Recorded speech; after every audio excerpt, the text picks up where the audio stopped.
Herzlich willkommen bei T&A Yachthandel. Mein Name ist René Schönemann und ich darf euch heute die Ranieri Next 330 LX zeigen. Ein Boot perfekt fürs Wochenende oder auch mal etwas längere Ausflüge, weil wir haben auf 10,15 Meter 4 Schlafplätze und jede Menge Spaß. Also auf geht's!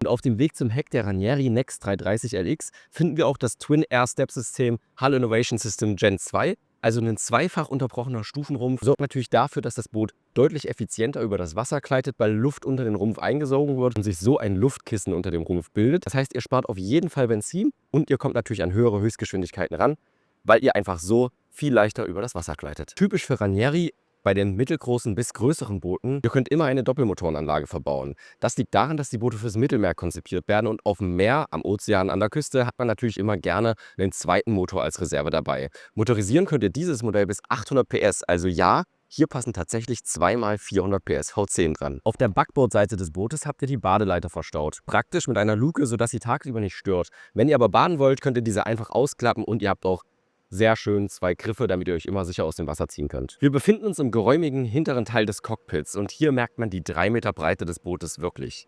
Jeweils an der Backbord- und Steuerbordseite haben wir einen Flip-Up-Sitz. Der ist mit einem Edelstahlgestänge verbaut, wirklich stabil. Hier kann man ganz bequem drauf sitzen, hat auch noch eine Rückenlehne, sodass man hier auch wirklich eine längere Zeit drauf sitzen kann und den Nachmittag genießen kann. Dadurch, dass es sich um Flip-Up-Sitze handelt, sind diese natürlich immer praktischerweise wegverstaut und man hat wirklich viel Platz, wenn man diese nicht benötigt. Auf der geräumigen Sitzbank im Heck hinten locker bis zu 3, wahrscheinlich sogar 4 Personen Platz, die alle in Fahrtrichtung sitzen und die Fahrt genießen können.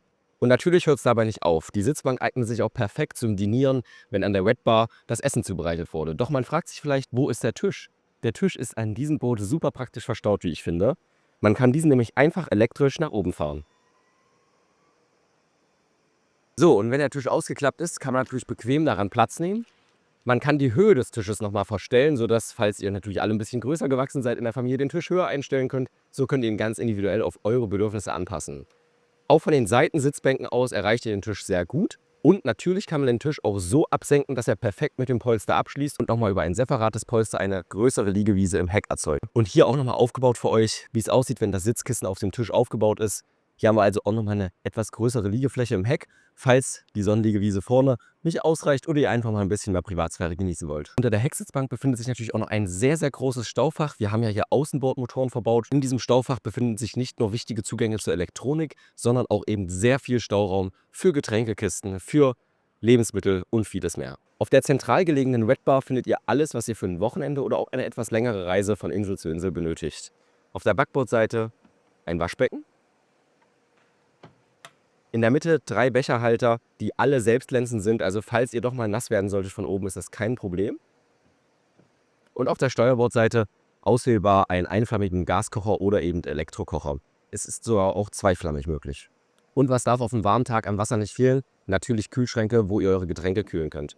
Davon habt ihr 2 Auszüge hier, auch zentral im Boot gelegen, sodass ihr nicht irgendwie in die Kabine laufen müsst, sondern die Drinks direkt dort an Ort und Stelle habt, wo ihr sie benötigt. Die Wetbar wird abgerundet durch eine schöne Haltestange, auch schön sozusagen nochmal verziert mit dem Stoffelement hier, damit ihr euch auch bei der Fahrt hier sicher festhalten könnt, falls ihr mal stehen wollt. Sowohl auf der Steuerbord- als auch Backbordseite auf dem Weg zum Cockpit findet ihr jeweils Lautsprecher. Hier haben wir ein JL-Audiosystem verbaut mit mehreren Speakern und noch einem Verstärker, also für richtig guten Klang ist hier definitiv gesorgt. Am Cockpit selbst habt ihr eine breite Sitzbank für 2 Personen, vielleicht passt auch noch ein kleines Kind in die Mitte, mit Flip-Up-Chairs. Und was Ranieri hier auch sehr schön designt hat, ist die ausgeformte Sitzform, wenn ihr hier eben steht bzw. euch anlehnt. Das merkt man wirklich. Ich kenne das nur zu gut, wenn die Polster eben wirklich rechteckig geschnitten sind, dann drückt das hier. Hier ist es richtig, richtig angenehm und ihr könnt auch im Stehen längere Zeit hier stehen, ohne Probleme. Typisch für die Bootsklasse hat Ranieri einen sehr schön aufgeräumten Steuerstand. Ihr habt hier eine hydraulische Lenkung von Ultraflex. Auf Wunsch ist auch eine Elektrohydraulik verwendbar. Und ihr habt hier oben drüber die Schalterleiste, gewohnt aufgeräumt als Edelstahloption, Trimklappen, elektrische Ankerwinde, das Audiosystem, Buchschalruder und hier ist noch genug Platz für Funk, Kartenplotter und weiteres technisches Equipment, was ihr euch konfigurieren könnt. Wir befinden uns auf der wirklich geräumigen Sonnenliegewiese. Ich bin 1,87 Meter lang und kann hier ganz bequem liegen. Vor mir sind bestimmt noch 1,5 Meter Platz, also da könnte auch noch jemand sitzen, wenn wir vor Anker liegen. Die Rückenlehne ist richtig angenehm ausgeformt. Ich habe was für meine Armablage. 2 Becherhalter, 2 Lautsprecher. Also hier vorne lässt sich auf jeden Fall eine sehr, sehr gute Zeit haben. Und auch flach hinlegen ist gar kein Problem.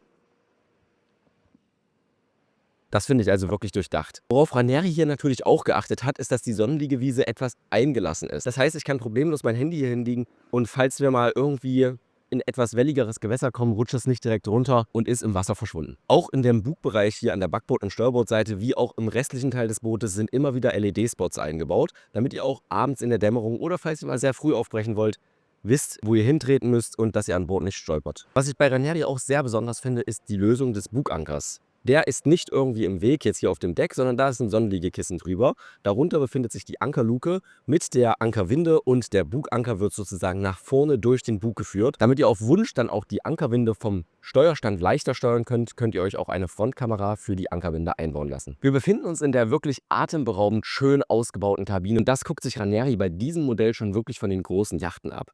Lichtkonzept, Wandveredelung, schöne Holzfarbe und natürlich allseits an Bord sauberste Verarbeitung. Auf der Backbordseite, wenn ihr nach unten kommt, habt ihr ein Bedienpanel, worüber ihr das gesamte Boot elektrisch ansteuern könnt, Lichter an- und ausmachen könnt, Bordelektronik sehen könnt und so weiter. Nach unten gelangt ihr über die dreistufige Treppe, die sehr breite Trittstufen hat. Hier ist also für ein sicheres Geleit nach unten gesorgt.